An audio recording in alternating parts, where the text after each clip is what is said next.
The foundation stone was laid by former dictator Idi Amin.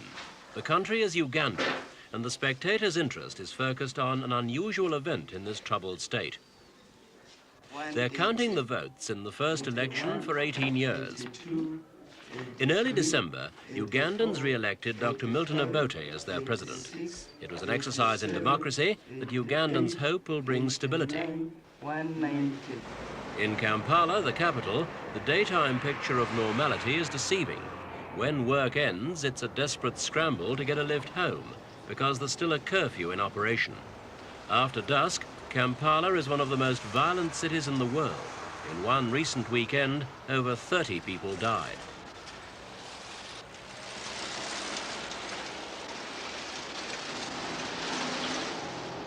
The beaten and the battered are taken to Kampala's Mulago hospital, but its medical facilities show the extent of Uganda's internal collapse.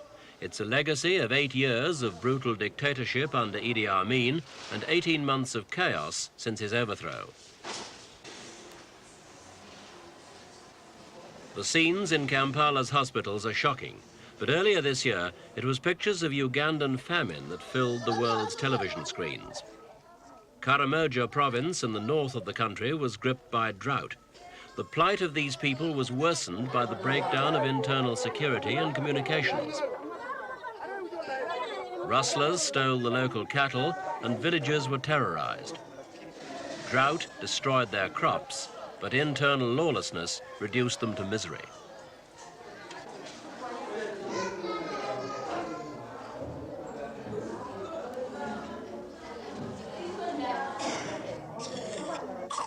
The horrors of Karamoja happened in a land once described as the Pearl of Africa. In greater part, it's still a luxuriant and bountiful land. But the values of Uganda's 13 million people have been distorted by the years of lawlessness. A whole new economy has developed based on the mahendo, the local term for black market. The basic monthly wage can be doubled by an hour's dealing in a scarce commodity like sugar.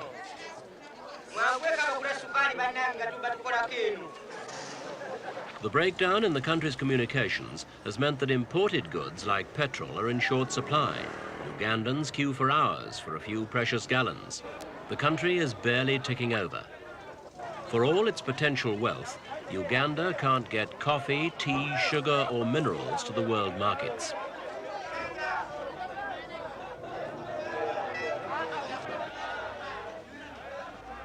Against this background, the country's ruling military commission called for democratic elections.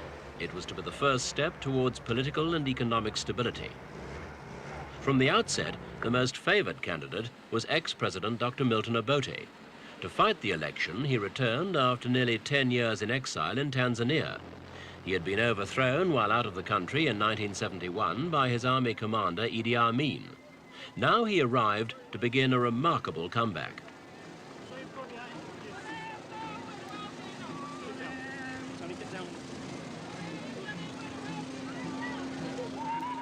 His arrival was emotional and impressively orchestrated.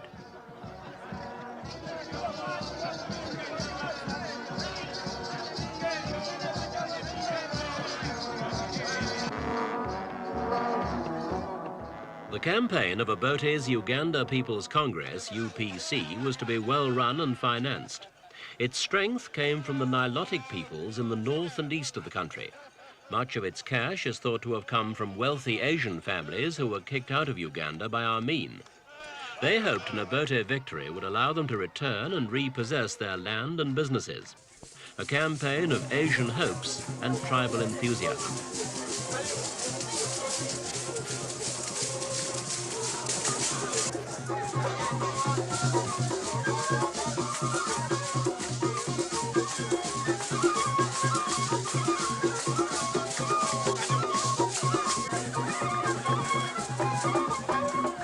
The UPC campaigned hard. Dr. Obote had a lot to live down. His method of ruling between 1962 and 1971 was increasingly resented by important groups of Ugandans. He earned the enmity of the 3 million Baganda by sending their chief ruler into exile. He then suspended the country's constitution and turned Uganda into a one-party state.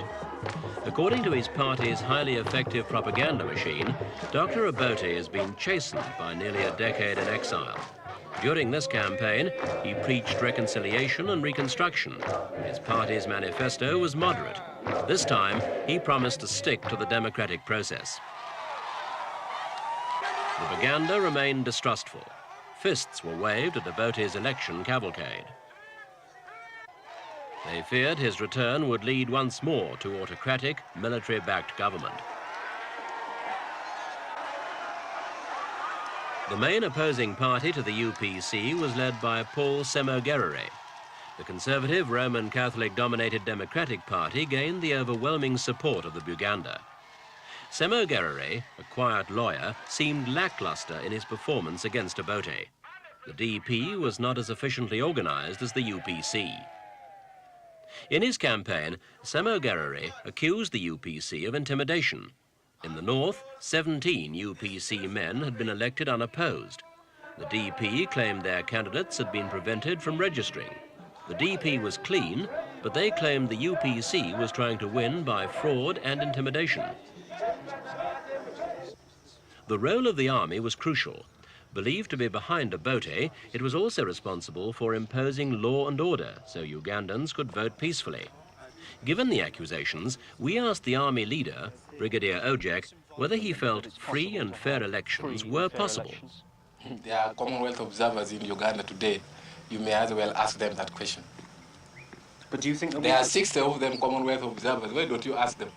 Well, do you think they'll be free and fair? I think so. Do you think there'll be no intimidation? No, I don't. Brigadier, thank you. On election day, Ugandans turned out to vote in enormous numbers. Some of them had walked many miles to arrive at the polling stations early in the morning. For many, it was their first vote ever. Mr. Ebenezer Debra led the Commonwealth Observer team. 9 senior observers and their 37 assistants chatted to voters and watched over the polling. There was, however, a major hitch. Officials waited in vain for ballot papers. By midday, they still hadn't arrived at some Kampala polling stations. Some voters believed they weren't going to be allowed to vote. To exercise our liberty, our birth liberty. It was the early afternoon before the ballot papers finally arrived. Commonwealth observers were to note this and other irregularities. But overall, they were to overlook these problems and to declare the result a valid exercise.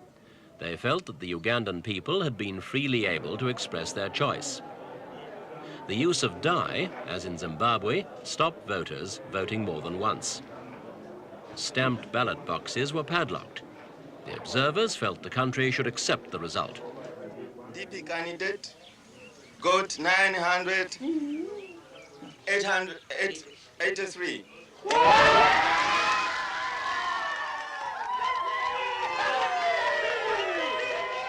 When the first returns were announced, the Democratic Party believed they had won an overwhelming majority. They embarked on a premature victory celebration.